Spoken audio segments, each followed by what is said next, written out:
दुसरे आहेत ते दीनदयाळ उपाध्याय. कोण दीनदयाळ उपाध्याय? कोण आहे ते?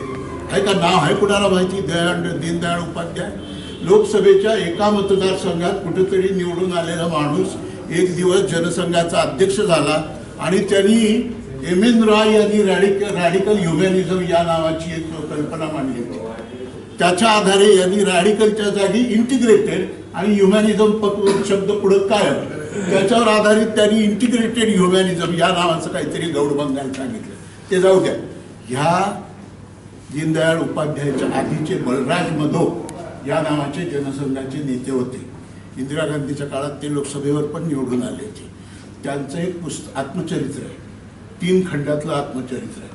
शेवटच्या खंडात त्यांनी जी माहिती दिली आहे ती जर वाचली तर तुम्हालाच पण असं काय करावं काय नाही असं होतं.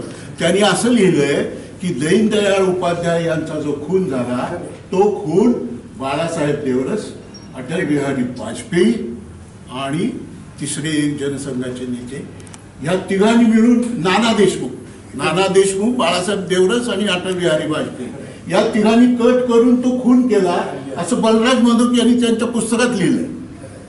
मी ही जाहीरपणे माहिती सांगितली, एकदा सोडून 2दा सांगितली टीव्हीवरच्या डिबेटमध्ये.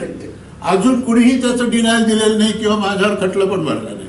माझी अशी इच्छा आहे की माझ्यावर त्यांनी बदनामीचा खटला भरावा. आणि हे आज आपल्याला राष्ट्रवाद शिकवणार, राष्ट्रीयता शिकवणार, नवनिर्माण शिकवणार आणि काय म्हणजे नया देश बन रहा है. काय नया देश बन रहा है? अरे ज्या माणसाचं लग्न कधी झालं का नाही, झालं असलं तर बायको कुठे आहे याच्यापासून ते डिग्रीच्या सर्टिफिकेटपर्यंत कशाचाही पत्ता नाही असा खोटा नाटा लबाड फसवा 420 माणूस आपल्या छाताडावर बसलाय आणि आपण त्याच्या देश निर्माणाच्या गप्पा ऐकतो रोज उठून. हे किती दिवस सहन करायचं? हे कशासाठी सहन करायचं असा प्रश्न खरं म्हणजे आज 20 ते 40-42 या वया दरम्यान जी माणसं आहेत त्यांच्यात निर्माण झाला पाहिजे. आमच्यात होऊन त्याचा काय फार उपयोग नाही आता.